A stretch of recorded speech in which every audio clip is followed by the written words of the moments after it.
I do love it. And I think if you're ever called, my grandparents were all immigrants, and I heard over and over again growing up, if you're ever called to serve, you need to.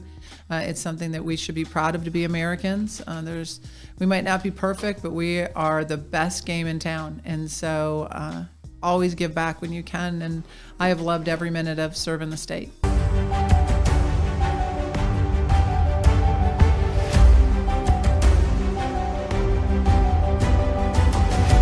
Hey NAM family.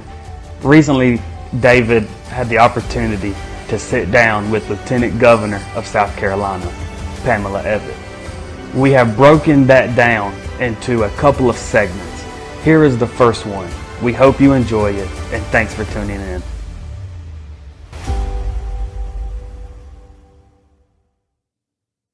When we look at what's going on around the world today with China and Russia, Afghanistan, Iran, these are things that could affect our lives very dramatically with just the pushing of a button. And so sometimes we have to look back and say that this is a great country. We have our differences, and we certainly have a lot of people that I think that are working against our country, but at the same time, where else would you want to be? Yeah. I've had the privilege of traveling all over the world today, and there's nothing like coming home to the South and just saying, it's good to be an American. It's good to be a Southerner.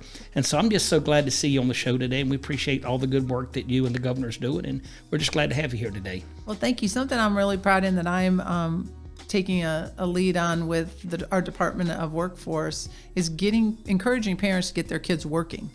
And it goes into what you're saying. When we were young, most everybody I knew had a job. As soon as you could get a job, you got a job. As I travel around the state, I hear it from businesses over and over is how can we teach how can we teach those soft skills in schools so we can turn out, we're turning out people that have great minds but have no idea how to work and deal and talk with people. We're going to work really hard to do that, to get kids back into the workforce. The governor's created a really good landing pad for people who have been stuck in those entry-level positions to move them up through our great technical colleges and getting them certifications and getting them moving on. So I think to be able to do that, we need to get those entry-level positions started with our youth. One of the statistics that we're looking at now is that by the end of the decade, there's a prediction that about 40% more of the retirees will be at that max in about the end of the decade, which is only 8 years away. What are we doing in leadership in South Carolina to fix that pipeline between the 18-year-olds and up to get them in the workforce? Because ultimately, if you have that many retiring, it's going to be a financial budget on the state of South Carolina, or a problem for us to fix. But how do we get people back in the workforce, and how are we going to pay for these people that are retiring in the next 8-10 years? So I can tell you what we're doing about getting people back into the workforce. And what we're doing is we're trying to change the narrative that has been laid down for years, right? As I said, my grandparents were immigrants. So what was the test of real success? Your grandkids got a 4-year college degree. And so that was what everybody continuously pushed to, the only recipe for success came through our 4-year colleges. And we have great 4-year colleges, but that's not necessarily true anymore. Our technical colleges are amazing. We need, I talk to kids all the time, and I say to them, if you go into the biggest development in any community and you drive through, the days of thinking that the biggest house is owned by a doctor or a lawyer or a CEO, long gone. It's a plumber, it's an electrician, it's a heating and air guy. Have you called an HVAC guy out to your house lately? It's Exactly. Like, my God, where'd you go to law school? Exactly. What is this bill? And I tell people exactly what you're saying, because I have a fairly large company, and I tell people, listen, if you're willing to go to technical school and just get a degree in just small business management, basic accounting, basic understanding the principles of how to run a business and file taxes, I said the world is an oyster for you, because you can pick what you want. And we have this tendency to wonder, where's the workforce at? Because there's not a lot of people out here taking up plumbing, electrical work, roofing. And we're depending on these people coming across the borders. And you go visit some of these major construction sites, and we wonder, where's our workforce at? So if we retire these people in 8 more years, who's going to pick up the mantle, and who's going to be able to fix our cars and build our homes and cut our grass? And because those jobs pay great. I mean, you're talking right, a fortune to get these people to do these projects. And I'm just wondering how, as a governmental agency, in South Carolina, what are the tools that you would say or give to a business to help address these issues? So, a lot of our plumbers and electricians, we said to them early on, it's the same thing that President Trump said, is don't wait for government, right? Use your associations and come up with your own internship programs. You can do that quicker than we can, but let us help you, right? Let us work with you to get the word out. Let us work through our schools so that that could be like a soft landing pad for you. And that's what we've been doing. We have great programs like Be Pro, Be Proud, and we take that tractor trailer out to all of our high schools, and there's a lot of simulation equipment on there so they can see what things are all about. But what we really have to do is get through to the parents. And I like to share this story because it's a very personal story. And I never want anybody to think that I'm telling you something I think is good, okay for your child, but not okay for mine. And so my oldest, she went to the College of Charleston. She wanted to be in international business, and that was the route she had to take. But my middle son, who's God-given, probably the most gifted when it comes to learning, never liked school. And so he wanted to go to our technical schools. He had ADD. And so we kind of found a program, it was called Mechatronics. I thought it was something he might like. It's mathematics and robotics. Those kids have a 2-year degree. They are sought out by every major manufacturer in our state. They start out around $55,000, $60,000 a year, and within 3 years, if they prove to be a good worker, are making 6 figures. Wow. And they have zero debt because it's a 2-year degree. And most of the time when kids come out of high school, we have our scholarship that'll pretty much take them through a technical program free of charge. And so, but parents don't know that. Parents don't understand, and grandparents, that our advanced manufacturing is not the manufacturing of old. It's not the dirty, dark, dangerous place that manufacturing used to be. You walk in with a laptop, not a toolbox. And the careers are very well-paid careers that will continue to take you up a corporate ladder.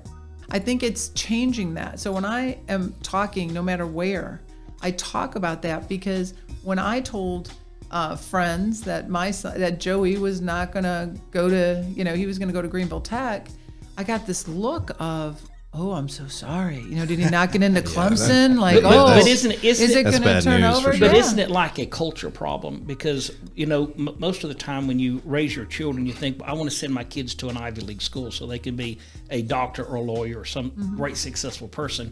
And when these kids are in high school, it's almost intimidating to them to think that they would have to be in the construction industry or the car industry. And I tell people that that's just a culture thing. It doesn't mean you can't find a good wife or have good friends or be popular in school. I think that culture has to adjust a little bit where we don't think that because somebody didn't go to Ivy League school that they're really second-class citizens or they don't deserve a seat at the table. And I think sometimes we have to look at that as a whole in our culture and figure out how we can address parents and just kids in general to know that that's a worthy business that pays a lot of money. In South Carolina, we're ranked number 43 among all the states in the union in education, according to Newsweek. So that would automatically say that we're not producing the greatest scientists in the world. And that's no slight on us. It's just a fact. We're 43. We're not 50. I think that the state average in graduation rate is like 83%, 83.3%. And only 43% of our kids today graduating can read at or above grade level. And it's 37% in math. Now, what is your take? Because the question is, we're spending like $15,500 per child in South Carolina. And this is nothing new. This was way before you ever got in office. It's been a 30-year trend. What do we need to do to look at where we are as a country and as a nation and as a state and say, how do we create a great workforce? What would you say to these people? Because they need leadership, and they need to take accountability, and they need a path that they can go from where they are to some sense of success. How do we reach out to these kids and do something for them? Okay, so there were a couple different questions there, and they're all great ones. There are several, but so first off, what are we doing about our ranking? The governor and I are very supportive of school choice. We think school choice gives parents the opportunity to put their kids where they will best thrive. And parents know their kids better than anybody else, right? So this is School Choice Month. We're very excited about that. And again, something we've been champions of. I talked to Jeanette Nunez, my counterpart in Florida. School choice, charter schools, it changed education in Florida. And she had told a great story about how when her and Ron DeSantis were running, it was those single moms, those at-risk parents who crossed over party lines and who registered to vote because their opponent was going to get rid of school choice and get rid of charter schools, and that's what they campaigned on, and that's what they attribute to winning. We know that putting a big focus on early childhood development is what's going to create that's going to be that gap difference, right? We have been able to do enough research to find out that kids who are in at-risk situations usually come into kindergarten not knowing their ABCs, not knowing how to read even easy words, not knowing their numbers, and probably by no fault of their own, right? Because generationally they probably are illiterate and they come into school that way. We also know, and the governor was hugely proactive in charting money that way, right? So if you're at risk, we want to get those kids out of grandma's house. We want to get them into good early learning programs. A whole lot cheaper to bridge that gap when kids are 4 years old than it is when they're 18. And so that's how we get education on track, or we start to. That's the right way to do it. We need to find pathways to those careers, right? So doing more in the vocational space, doing more in the internship space. When you hear a parent say, oh, my son or daughter wants to be a plumber, or my son or daughter wants to, praise that, right? Because that kind of cultural change, it will be infectious if we start this ball rolling. And I think we finally have started to see it make the turn, or at least I have seen it over the last 3 years I've been lieutenant governor, where more and more people are saying, wow, I want my kids to go down this path, right? My son has always wanted to work with his hands, and man, do we need carpenters, or my daughter is really good, and boy, do we need to do that. I think we're seeing a change, but we really have to be intentional now about the change. We're doing it from a state level, and now we all need to get behind that, because, parents are what makes the change. Government really can't and shouldn't fix everything. Amen. It's really parents have to take this active role. COVID did a lot of things that we wouldn't have liked to see it do, right? But boy, did it get parents engaged in education. And boy, have parents now come to the table to talk about the way they want to see education and what they want their kids to be taught. And we saw it in Virginia, right? Tell a mother that she has no right to know what her child is being educated on, and you will see them come out in droves. Yeah. And so I think this has been an awakening for a lot of parents. So I think this is the time.